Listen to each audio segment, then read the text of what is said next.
Hello everybody.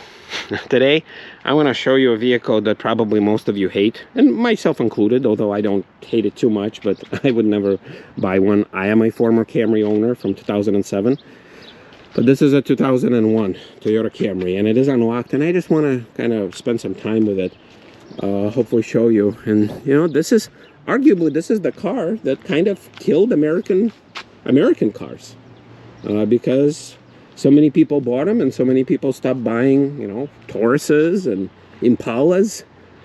And now, you know, we have a lot more of those vehicles on the road than we do of any other, I think, American sedan. And then check this out. It's an LE, but it's a V6. So V6, and then with gold badges, which kind of claims, you know, this was kind of top of the line. Which I do believe they did have a trim above the LE, because LE was kind of basic, but because it was a V6, it was a bit more loaded. So let's check it out. We have black Camry, very generic styling. I mean, I don't know what this exactly means this year, but I think when I looked on the door originally, it did say, yeah, March of 01, so it's a 2001. I was still in high school when this car was new. So, all right, so let's explore. We have kind of one side is foggy on the headlights. The turn signals are good for some reason. I mean, it is so generic.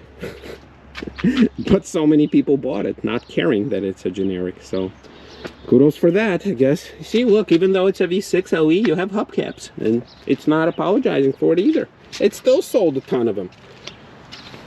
The whole gold badging, so I guess currently there's really, I can't imagine of any car maybe other than a Lexus that could possibly offer this. But yeah, the gold badging, which, you know, obviously there's not a whole lot of gold in it.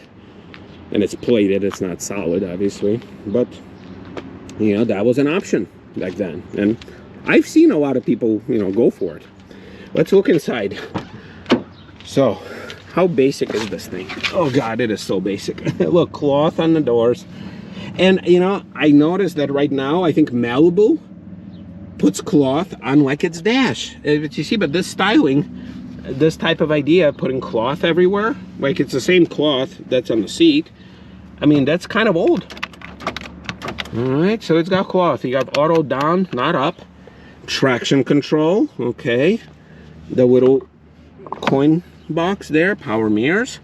All right, very basic setup, tachometer, but a lot of cars, I guess, back then may not even had a tachometer. Town Car didn't have it in 2001 tachometer, so that was kind of new and progressive. Look at this, same kind of stock for cruise control, but no other buttons on the wheel. Very basic on the inside. Look at this. Ladies and gentlemen, that video got interrupted because yours truly over here almost got arrested, and the reason for that being is that, let's see, there you go.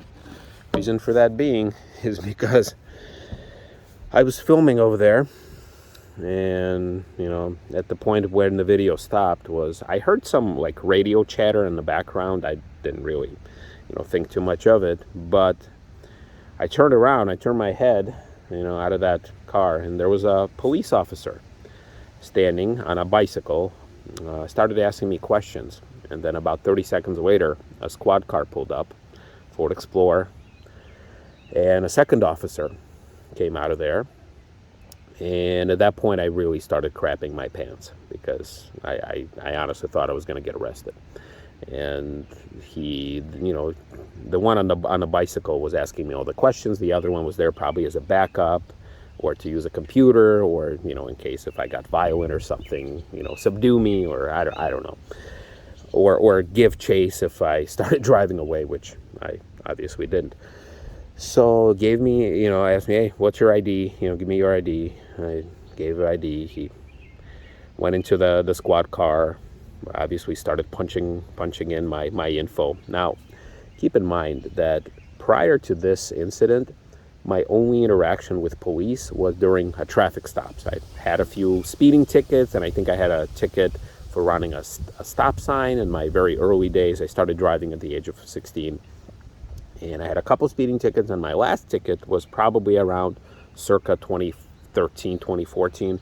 I put my cell phone to the ear instead of hooking it up to the car, and obviously my luck may have it there was a cop, passing me or behind me or something. I don't remember, and he obviously stopped me for having my phone to the ear. This was right around the time when cell phones became illegal to put up against the ear. So that's my only my only interaction with police up to this point. I was never in trouble. Yeah, never really had any reason to call the police or to interact with them outside of the few traffic stops that I had. So after he ran my license, I just stood there, thinking to myself, what the hell did I get myself into? He came out saying, well, this is a form of trespassing, and we were called in, the police was called in because, they saw me on cameras at this dealership, which I'm sure they saw me at least 20 times before that. And he said that there were a series of kind of, I don't know, like not break-ins, but I guess he said there were people that were hanging out there before, and they were stealing stuff out of these cars, change or parts or I don't know what else. And he said, well, the security company saw you hanging out here, saw you getting in and out of several vehicles, which I did. I wasn't denying it. And they said they called us in to come here. So he said, he told me, the police officer, you're not under arrest yet, but we will have to search you. He asked me, do we have a permission to search you here? I'm like, yes, you sure can. He asked me, do you have anything on you that we should be aware of? I told him, I have a pocket knife on my keychain, which I always do. I said, here it is. Well, I didn't take it out of my pocket. He's like, you will find a small keychain pocket knife on me right there. He's like, okay, is there anything else? He said, I said, no, other than my cell phone with my credit card that's still, in the little sleeve in the back of the phone. And he's like, all right. So he patted me. He said, put your hands behind your back. He said, you're not under arrest. I'm not going to cuff you, but I do need to search you. Okay. He patted me down. He took these keys out. He's like, and then he's like, well, what car are you, like, what's up with the car you're driving? It's from Florida, it's a Florida plates. I see you're local here. I told him, officer, it's a rental car from Enterprise. This is the one. I'm filming this when I'm driving my Volkswagen Jetta. I don't know when I'm going to post this video. We'll see how it all plays out. I said, hey, it's from Enterprise. I'm leaving on a work trip. He started asking me a bunch of questions: where I work, why am I leaving, when did I get the job, the address, the phone number, the whole shebang. And I answered. He's like, if I search your car right now, am I going to find anything that I shouldn't? I'm like, no, officer, you will not. I did not take anything out of these vehicles. I did tell him also, I'm filming this for a YouTube channel. I do have a YouTube channel. You can look me up, my first name, my last name. I do this for fun. I told him, he's like, well, they have a right, the officer told me, they have a right to not leave their cars locked, but you don't have a right to go inside. And I really think that this is kind of like the sticking point of this whole thing, is that they saw me going inside. Because number one, I wasn't the only one that day on that dealership. I saw other cars driving in and out, like I usually find on Sundays. I said, I've been doing this much longer than than the YouTube channel suggests. Yeah, that's what I do. I'm a weirdo who does that stuff. But I really think that somewhere, somehow, I triggered some sort of an alarm at their security company saying this guy might be going in there to steal. Now, here's the thing. I'm filming this on my cell phone, but I have a GoPro, on a stick. This is how I film on that stick. And obviously, you guys know my videos. I walk around. Yes, I go in and inside cars when they're unlocked, but I also don't try to break in. Like, it's pretty obvious when you watch in a video a weird guy with a camera on a stick that walks around the car. Like, I don't just like run in, film, and run out. No, like I enjoy this stuff. And so what made them call the police this time versus all the other 20 times? And I don't even know how many times I've done it at all the other dealerships. But this was, I think, the sticking point. And because the police officer said, ultimately, if this looks suspicious, he said, at the end of the day, he didn't. By the way, he didn't search my car. I did tell him, if you like, more than welcome to. I don't have anything there. I didn't steal anything out of these cars, or any other of the other times. And I told him the only thing you will find there is my rental agreement contract in the glove box, if that's what you like to see, to make sure it's not a stolen car. I told him, because I was leaving for work, I did tell him in the trunk you will find a suitcase with my clothing that I'm taking with me, and you will find a bag with tools. And when I said the bag with tools, I saw his eyes kind of widen. He's like, what kind of tools? I said, an air compressor, jumper cables. I think I have a flat tire repair kit. And I think I told him you might find a pair of pliers and like a screwdriver, something like that. When I told him that, he did not search my car.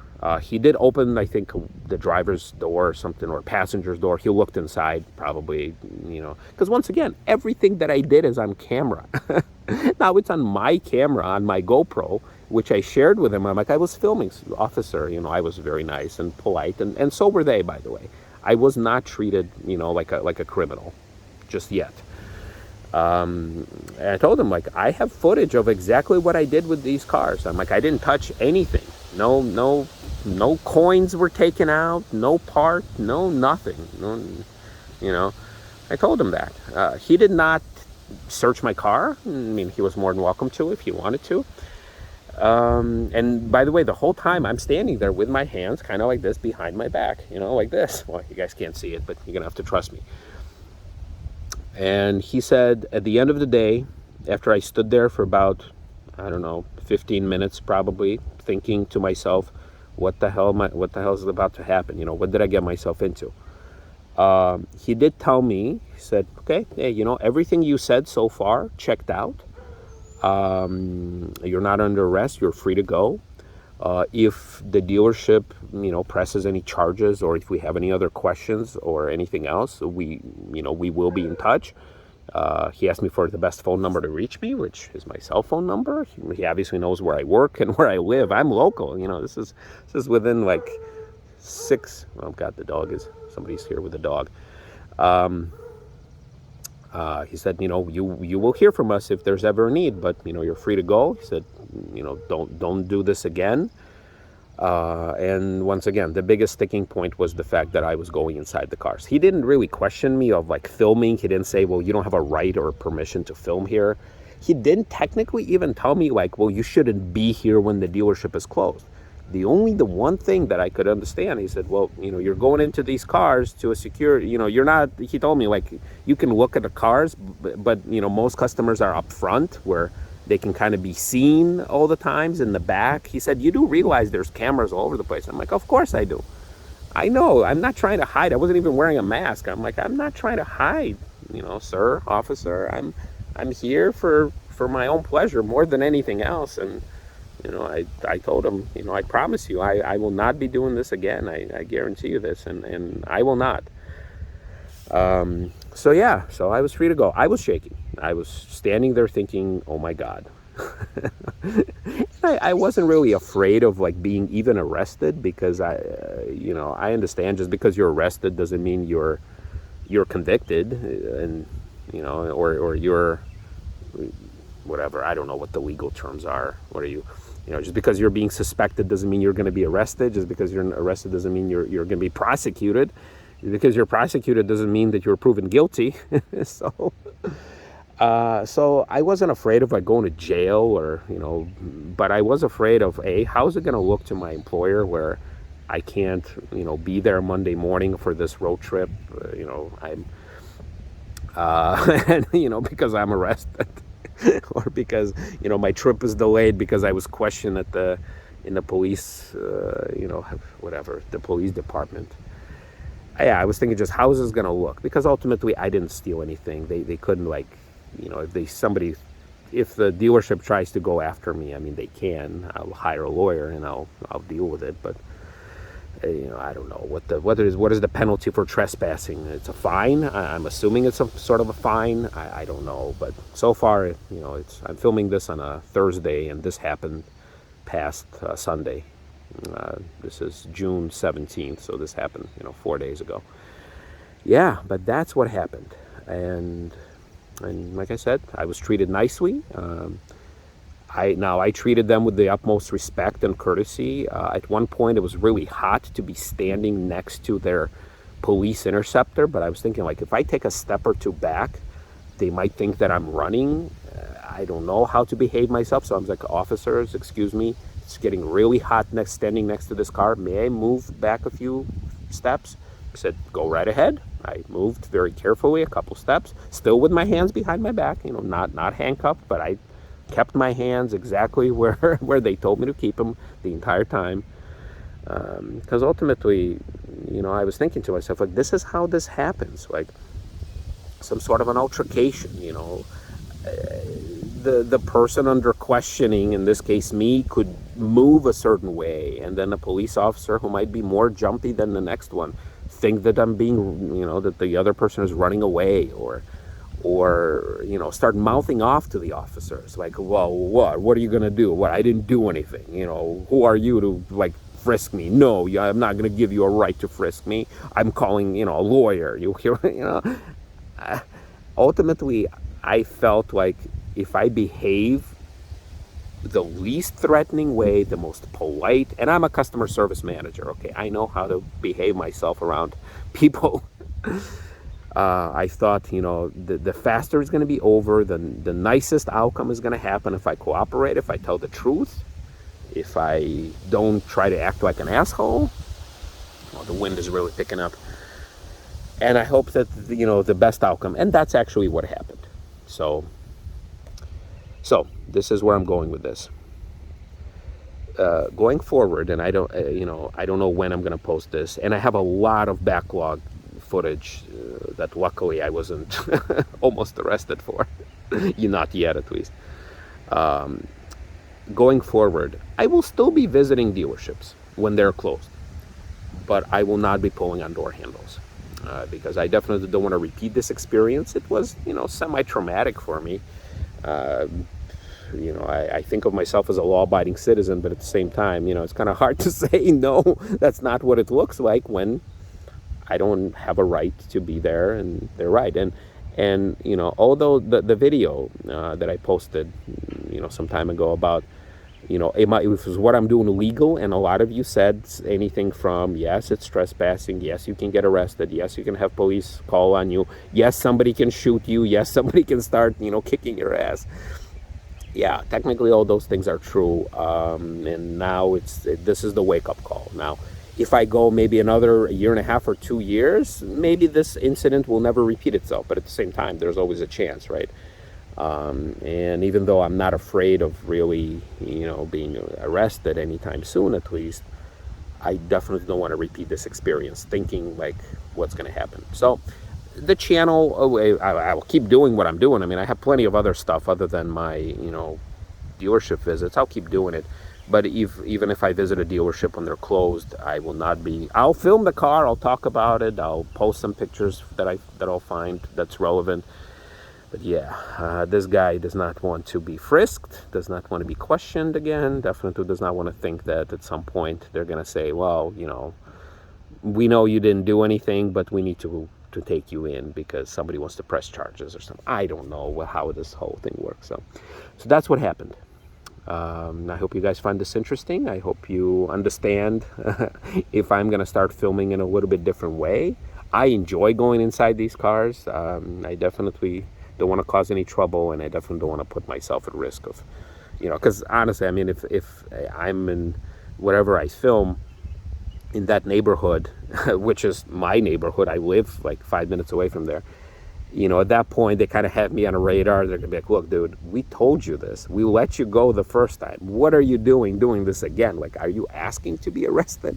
Are you asking somebody to start, suing you for potential, and next thing you know, if somebody else goes into the car and steals actually something, and here I am, it's like, well, this dude, we questioned him. He said he didn't steal anything. But look, now we have something stolen. So, yeah, so that's my story. I'm sticking to it. And yeah, thanks everybody if you stuck to the very end. We'll see you next time.